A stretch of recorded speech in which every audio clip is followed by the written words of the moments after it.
The first time I saw her statue bleed, it wasn't the color that terrified me. It was the taste.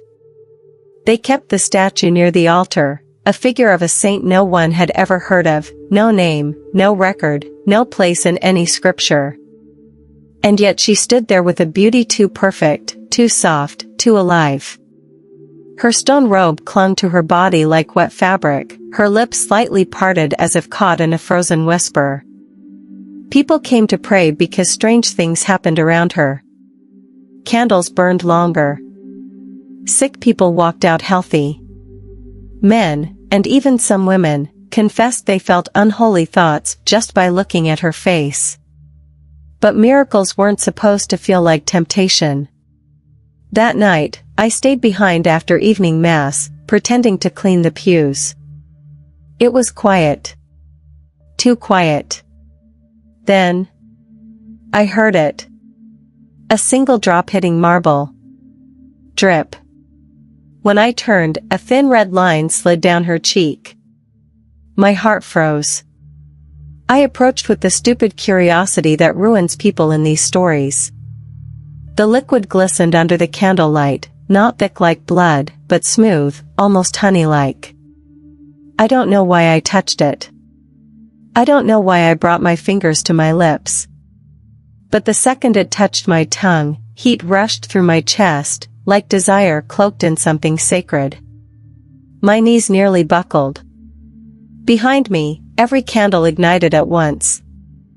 And when I looked back at her, her lips, those perfect stone lips, were no longer parted in a whisper.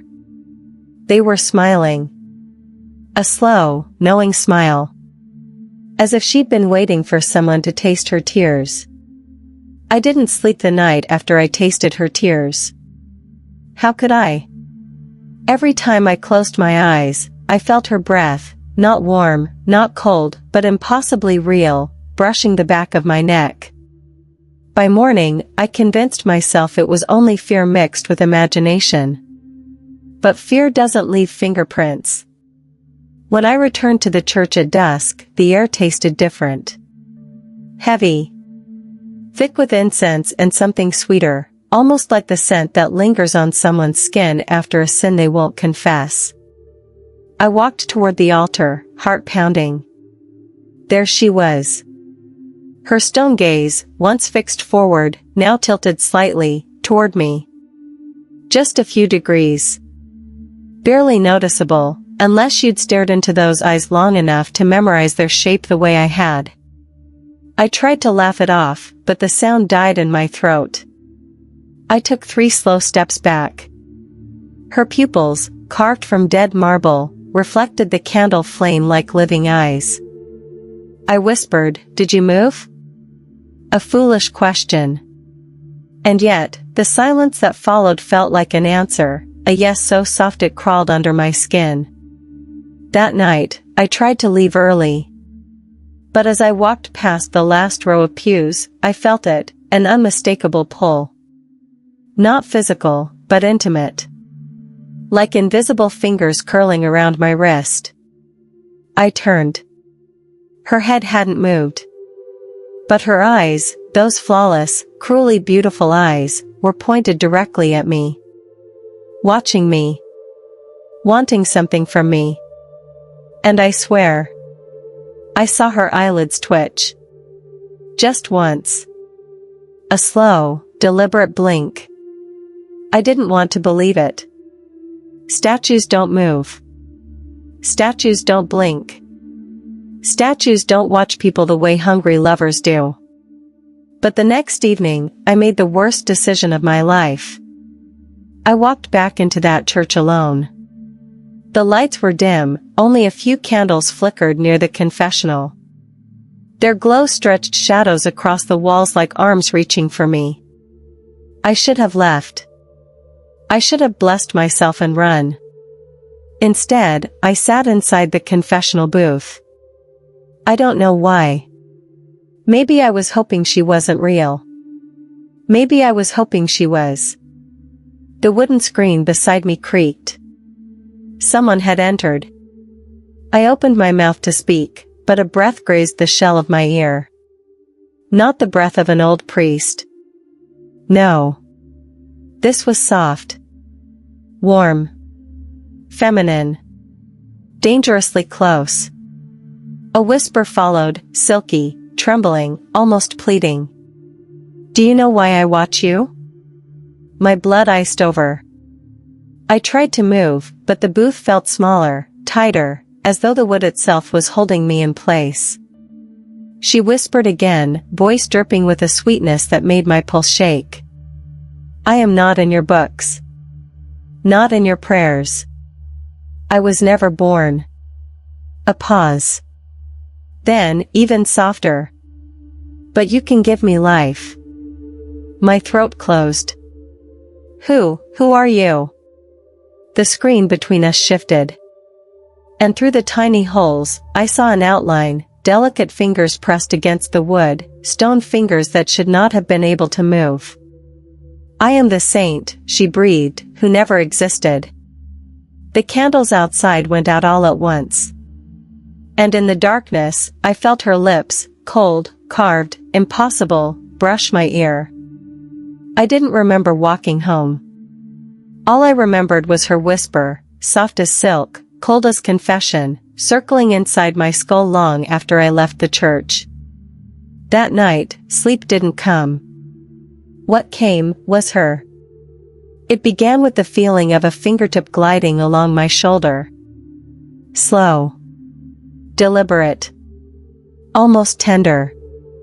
I jerked awake, grabbing the edge of my bed, heart pounding, sweat cold. My room was empty. The window locked. But the touch returned. This time on my waist. Then my chest. Light as a saint's blessing, intimate as a lover's sin. Stop, I whispered, not sure if I meant it. The air answered me, warming, thickening, as though someone unseen leaned over my body. My bedsheets tightened around my ankles, like hands guiding them apart. I forced myself to look up. She stood in the corner of my room. The statue. Unmoving. Unblinking. Yet every sensation on my skin came from her. Her stone lips were parted, but they didn't move. Her eyes, glimmering in the moonlight, held me like a prayer I wasn't allowed to escape. A faint crack glowed across her collarbone, pulsing like a heartbeat trapped inside marble. Another touch slid up my thigh, and I gasped. I knew, without understanding how, that she wasn't touching my body with stone. She was touching me through my dreams, through my fear, through the desire she planted inside me the moment I tasted her tears. Her voice filled the room, echoing without sound. Let me in. The lights flickered. The crack across her chest widened. And I realized something impossible. She wasn't trying to haunt me. She was trying to become. By morning, I was shaking. Not from fear, fear would have been mercy. What I felt was worse. I felt connected to her. Every breath I took felt shared, as if invisible threads tied my lungs to the hollow chest of a statue that shouldn't have a heartbeat, yet somehow did. I needed answers. Not prayers. Not hope. Answers. So I went to the church archives. The priests kept a locked room beneath the sanctuary, dusty, untouched, home to old texts the Vatican refused to acknowledge. Books banned for being too close to blasphemy, or too close to truth. I shouldn't have found it. A thin black book, edges charred, title erased by time. As soon as I touched it, a chill raced up my spine, like fingers I recognized. The opening page held only one sentence, scrawled in crimson ink. She was born from desire, not divinity. My heart lurched. I read further. Each line felt like I was peeling back skin from something still alive.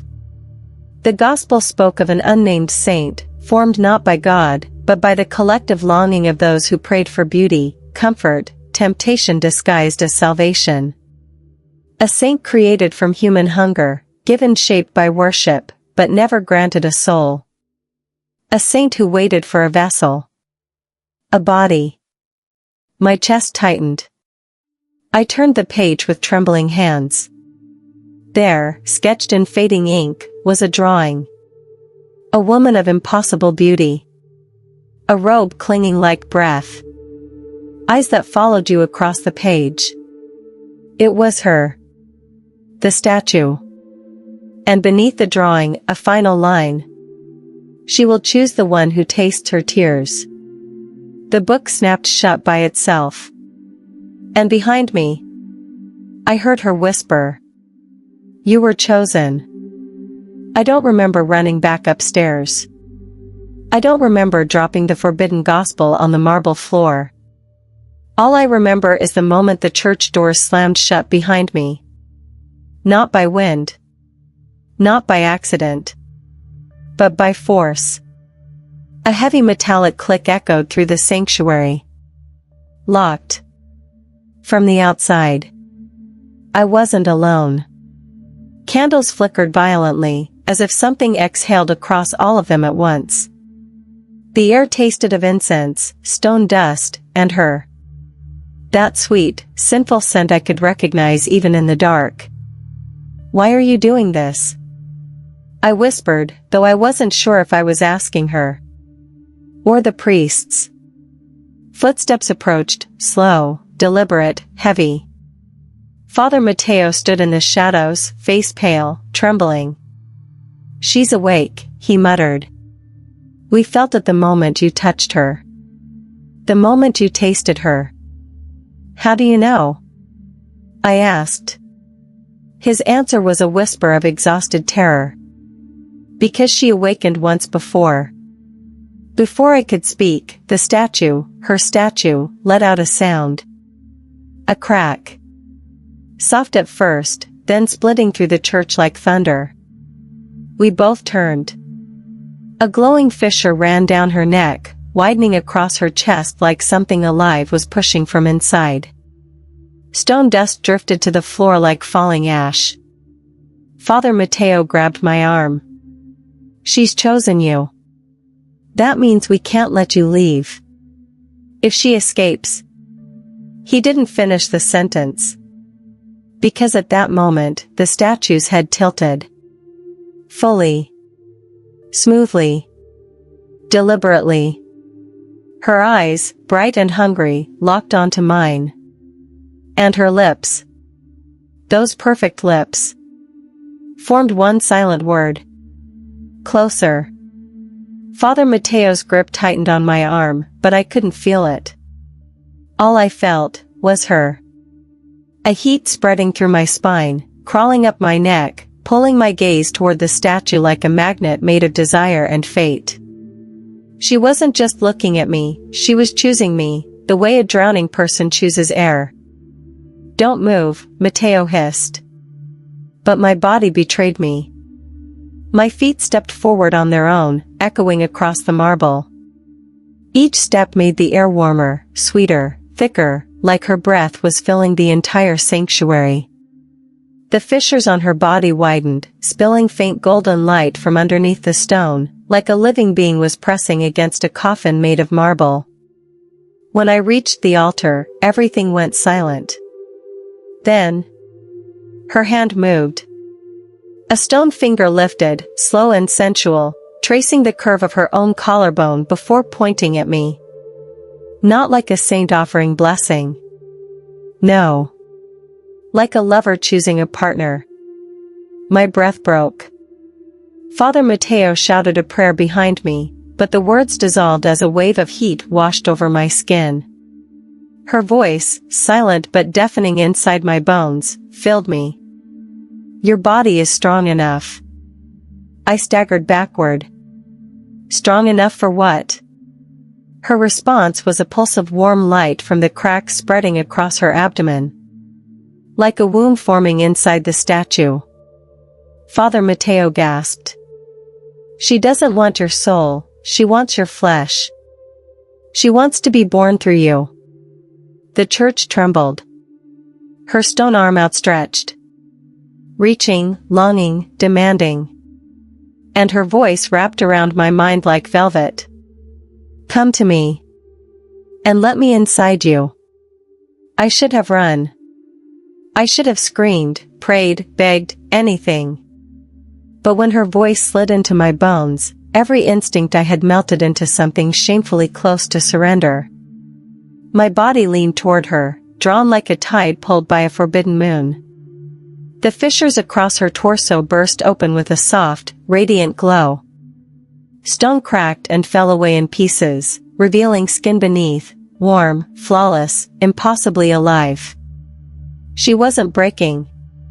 She was shedding. Father Mateo tried to drag me back. "Don't let her finish.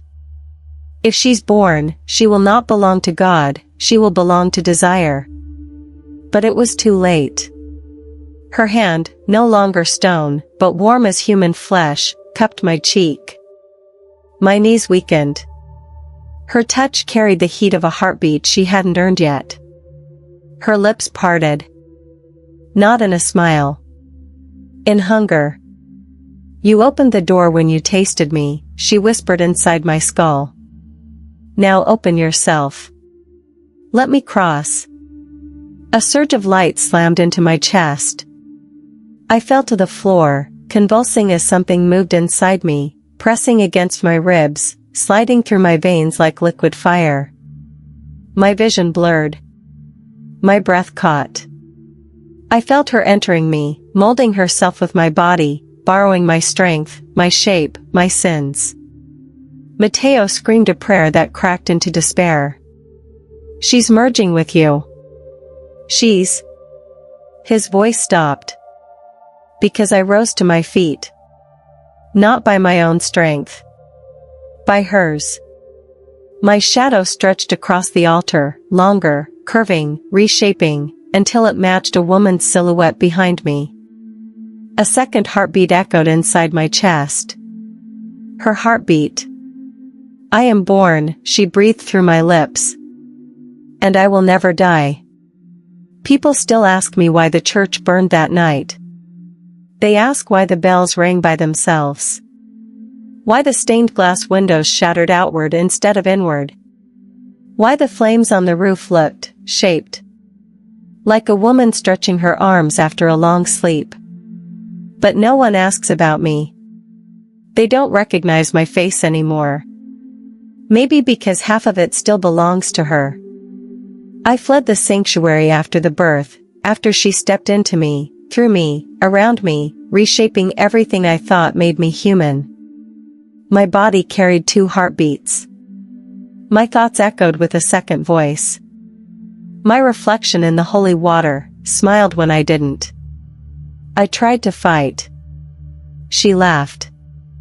I tried to pray. She answered, with devotion sweeter than sacrilege. She didn't want the world yet. She wanted me. To finish the merging.